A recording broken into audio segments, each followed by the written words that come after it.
Hello everybody and welcome back to another episode of Mind, Money, Soul, and today I am reviving a trend that has been going around for the last few weeks, and I'm jumping on it. I'm making sure that I get on this trend before the end of January. So I'm going to be talking about my financial ins and outs. So this is going to be the last episode of January, which I cannot believe has come around so quickly. I don't know where the month has gone, but let's get straight in. So I am going to talk about the ins first, and then we're going to talk about the outs. So first off, in number one is having money dates and scheduling regular time to sit down with your money. So I did a whole episode on this in last week. It is really important to schedule time to sit down with your money, and not to personify it too much, but to show your money that you care, to show it that you respect it, that you want to give it quality time. It's like being in a relationship. It's like the difference between having a healthy or a toxic relationship. You want to spend time with your money. Now, the reason why this is important is spending time with your money is not only going to grow your own confidence, it's going to give you the data and the awareness that you need to make decisions about your money. You can't make informed and educated decisions that are good for your future if you don't know what's going on. Does anybody remember that trend where that lady's like, "What's going on?"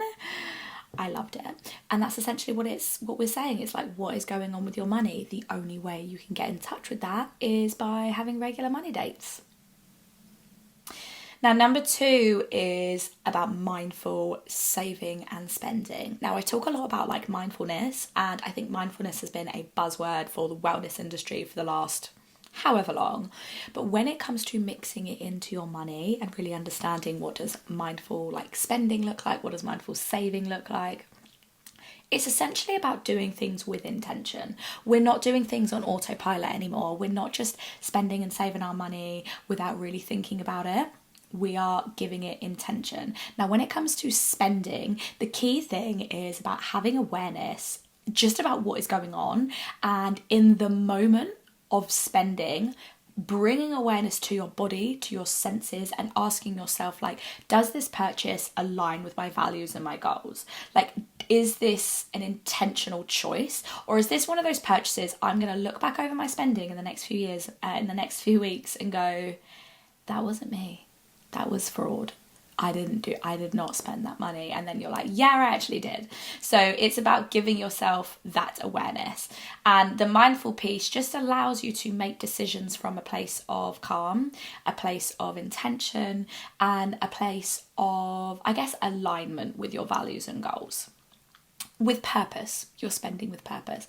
Now, when it comes to saving, if you are somebody who automates your saving and you set up direct debit and your money comes out every single month, obviously gorgeous. You don't have to not do that and then make a conscious choice to save every month. But the key thing is about the intention behind your saving. So why are you saving? What is your motivation? What is your goal? What are you working towards? And the reason why that's important is that's going to help you save and not dip into those savings. So that is in.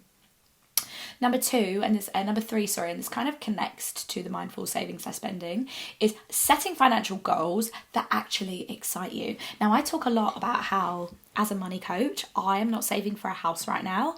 I am saving to go traveling again with my business. The reason why I'm not saving for a house is property doesn't always make financial sense. Sometimes it does, but sometimes it's that it makes more emotional sense. But there are certain goals in life that we have been pushed the narrative that it's really just important that we do those things. And it's like, buy a house, don't think about it. And actually, do think about it. Like, really ask yourself, do I even want a house? Or is that just something I'm being told I should want? Because if you've always wanted to own your own house and you want to decorate it and you can't wait, maybe you had a really turbulent childhood, maybe that's just been one of your biggest dreams, right? Great. that makes emotional sense. It might also make financial sense, it might not, but you know that to you it means a lot. Now for me, everyone was like, buy a house with your savings, like da, da, da. And I was always like, something about this doesn't feel right. Why don't I feel motivated towards it? And then when I really thought about it, I was like, I don't want to buy a house right now. I don't want to settle down. I don't have a partner to do it with. I'm nowhere near close to having a family. I don't know what area I want to live in. I would purely be doing it because people have told me to do it. So really just question the goals that you have and make sure that they are your own. They're not your parents, they're not your friends, they're not society's goals. They're exactly what you want. Okay, number 4 is what is in is we are believing that there is enough for everyone. We're having an abundance mindset. We are not coming from a place of scarcity anymore. We are not thinking, oh, that person's win or success is another person's or my loss, that's my client, that's my opportunity, that's my money. We're not doing that anymore. Why? Because when you do come from that place, what you get is more of that lack, more of that fear, more of that scarcity. We're flipping it and reminding ourselves there is enough to go around. And if you feel like you don't have your fair share of the pie as of yet, look inwards and ask yourself, like, where is that coming from? Can I honestly say I am doing everything in my power to attract this stuff to me, to come at it from a positive attitude? Maybe there's a structural thing I need to change. If you're a business owner, like the way that you're showing up in your business, if you're a 9-to-5er and maybe you want more of that, you want more money, look for those opportunities and go after them, but do not drag other people down in the process. We're not doing that this year. That's not the energy, darlings. Okay, number 5 is using credit card points to pay for flights. I love this one because it's just it sounds so simple, but if you trust yourself with a credit card, please do not get a credit card just to get flights, because you will end up like spending money and then probably spending more on random shit to get the points to pay for the flight. So if you don't trust yourself with the credit card, you probably want to look at your relationship with money first. But if you trust yourself with a relationship, maybe you already have one, something like an Amex. I've had an Amex for years, and you build up points and you can buy flights with it. Like, what a treat. You can get money off. I got such a reduced rate to my flight to Dubai last year. I think I saved a couple of £100, like £300 or £400, because I had saved up all these points. What more do you want? It's free money, it's free flights. Hello. Okay, number 6 is this year we are tracking our spending. We are not setting a budget and just thinking that money's going to sort itself out. We are sitting down and we are tracking it. Now, there are so many different ways that you can do this. I used to do this in a spreadsheet and it was very long, but it worked. But now there's apps like Monzo and Starling and Revolut that can... Pardon me, I said pardon me even though it was a hiccup. But they track your spending for you. I mean... that's a win-win, right? That's a dream scenario. Not only are you setting a budget or a spending plan, but you're then able to keep on track of it through an app, through technology, baby. We love technology when it comes to actually aiding us with this kind of stuff. So tracking your spending is in, and that allows you to identify any money leaks, anything where you're like, I don't even want to be spending that money. So tracking your spending is in. Okay, the next one, I've lost track of how many we're on. 1, 2, 3, 4, 5, 6. Number 7 is learning to invest. You heard me. This year, if you don't know how to invest, this is the year that you learn. It doesn't have to be the year that you start, even though when you learn, you probably will want to start, but it's the year that you learn about it. Knowledge is power. If you can educate yourself on these things, you are going to put yourself... I was going to say we're going to put yourself above other people. It's not about being above other people. It's about having information that other people have that is really helping them and helping them live their best life and helping them build wealth and having that knowledge for yourself. This is powerful stuff. When you learn how to invest your money so that you retain the buying power of your money, that is when you're building true wealth. You can save and increase your net worth, but the issue with that is that every single year, as inflation rises, your money is being eaten into, which means you can buy less with that money that you have. So you're working really hard, you're saving this money, and then you don't even get to enjoy the full effects of it because of inflation. So this is where investing comes in, and we're going to start building wealth. We're going to start building wealth for ourselves. We're going to start building generational wealth. We're going to start building wealth that can be passed down, and we are going to create financial independence and financial security for ourselves. Whether that takes 5 years, whether that takes 30 years is not the point. The key thing is that you're starting this journey and you are not going to look back. I definitely did not look back. It's changed my life, and I know that it will change yours too. And number 9, the final one of the financial ins of the year, is we are having a capsule wardrobe and we're shopping on Vinted. Now, for me, I have tried to do this for years, but not like, she says tried, like, that's a loose word. I haven't really tried. I've like semi-tried. I've like thought about it, but I haven't put any action behind it. Now, my issue with Vinted, in all honesty, is that I struggle with sizing. I never know what size is actually going to fit me.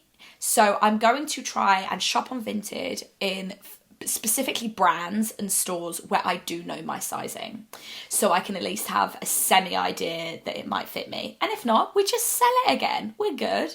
But capsule wardrobe is where you essentially have some key pieces, statement pieces, probably more like block colours, that goes with more things, and that you can interchange outfits. So it might be like, you know, a couple of different pairs of trousers, a couple of different skirts, a couple of different tops that you can mix and match that all go together. And then over time, you buy quality pieces that you can hold on for them for years. Then over time, when you like thrift, when you shop on Vinted, or if you want to buy yourself something fancy, you add statement pieces to it. So maybe a bit of colour, a bit of pattern, etc. And this is going to help you, A, be more sustainable, B, not spend an insane amount of money on clothes and fast fashion, and also be more intentional with your spending on clothes. Basically, this year is all about intentionality.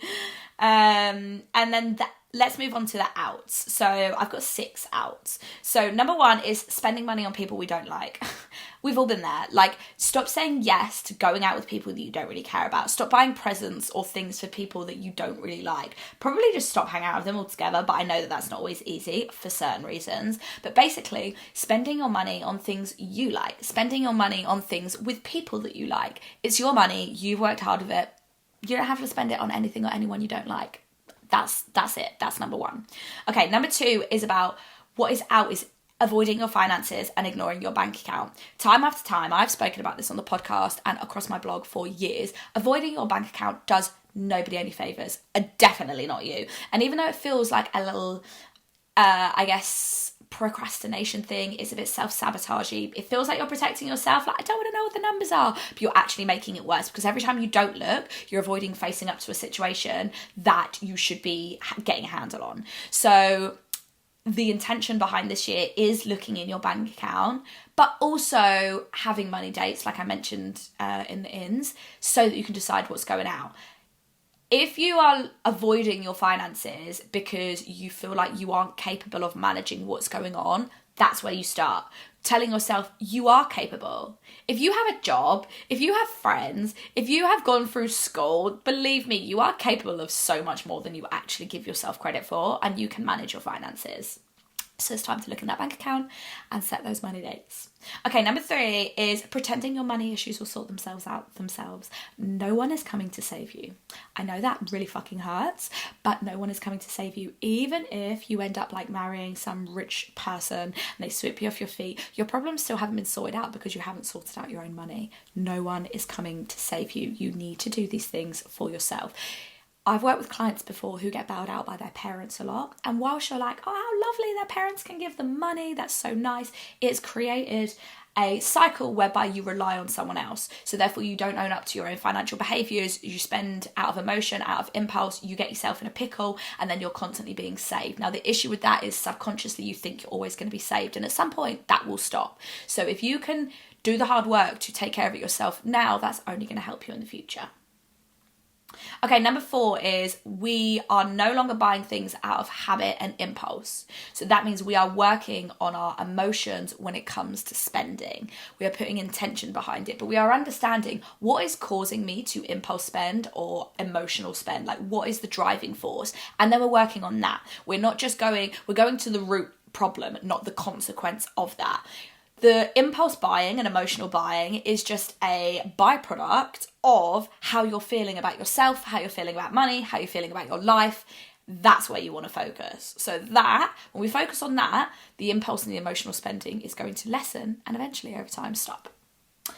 Okay, number 5 is no more unnecessary consumption. We live in a world where we are constantly being marketed to, we are constantly being told that we need more stuff, we are constantly consuming, we're consuming content, we're consuming information, we're consuming stuff, fast fashion, fast food, fast this. Let's all just bloody take a breather. Do you know what I mean?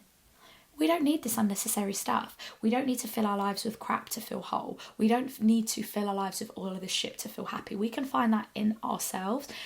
And again, it comes back to intentionality. This unnecessary consumption, feeling like you have to constantly have certain things to live a good life. We're not doing it. So that is out.